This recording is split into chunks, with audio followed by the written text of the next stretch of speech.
Kalevala.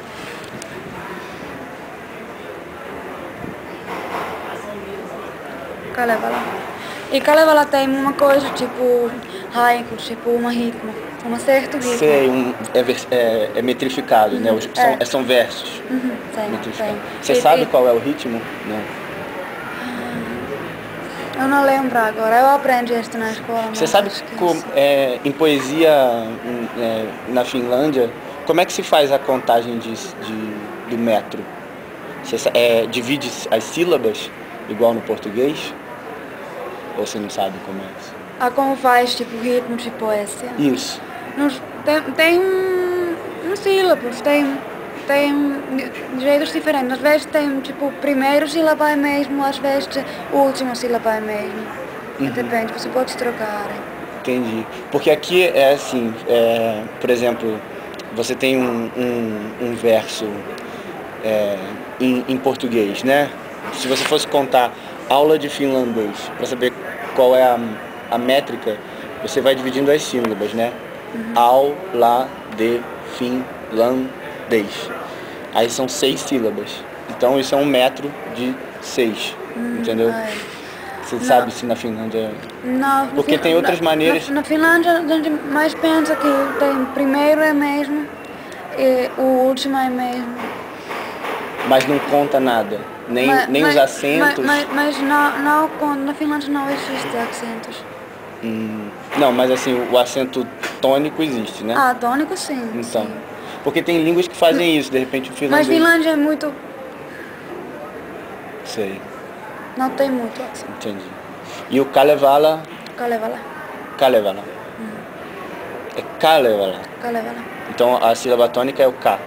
Kalevala. Um pouco sim, mas não é muito forte. Não, Kalevala. Kalevala, bom. Entendi. E fala sobre o que o Kalevala? É uma história sobre... Tem um pouco coisas sobre a religião que estava na Finlândia antes, cristiana. E tem pessoas velhas que moram na Finlândia. Tem famílias e algumas magistas lá. Mágicos? E estas... Tem muitas histórias dentro da Kalevala. E pessoas que encontram, eles têm links, sabe, na vida deles. Ah, tá. Mas lá primeiro tem como o mundo nasceu, uma ovo de um pássaro. Como é a mitologia? Tinha um ovo de pássaro que estava no mar e lá está a rainha do mar, sabe? Ah, tem uma rainha do mar, tipo Iemanjá? Tem um pouco, mas é mais só no mar. Ela não tem rosto. Sei. Você conhece Iemanjá? Eu conheço. Panamá. E esta ovo estava aqui. E acho que um outro pássaro chegou e quebrou o ovo. Ou ela tem uma... Tinha alguma coisa. O espírito do vento. Desculpa, eu não lembro. Não, tudo bem, mas tá ótimo, mais ou menos. Eu já li este livro, mas estava tipo 4 anos atrás. Sei. E chegou e este ovo quebrou. E parte que estava lá embaixo fiz terra e parte que estava em cima fiz céu e porque tem qualquer coisa molhada, ficou mar.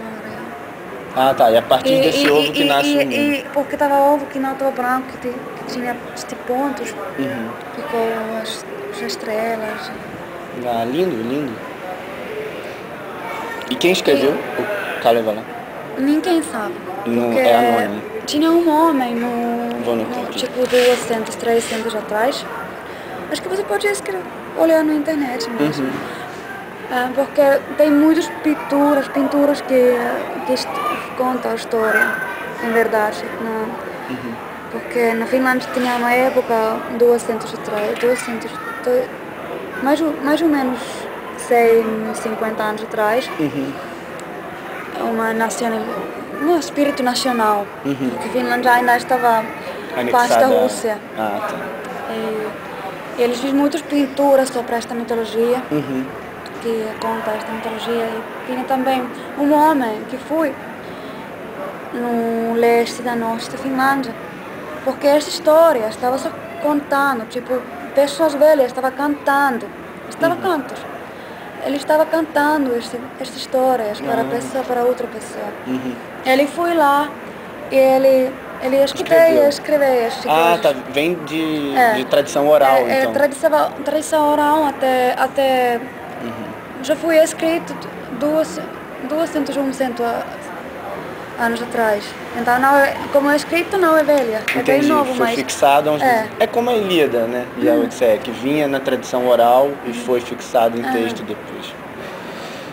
Ah, lindo. Ele foi lá, ele fez alguns.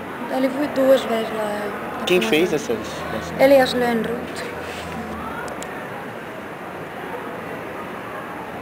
Elias Lönnrot. E quem fez muitas pinturas que conta muito, estava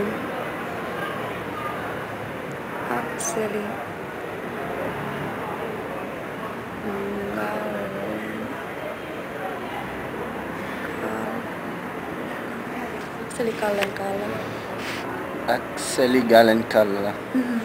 Então acho que quando você fez Google para pinturas como ele, lá tem muitas pinturas sobre esta época. Essa mitologia. Kalevala. Pô, tá lindo. Aprendi várias coisas sobre a Finlândia.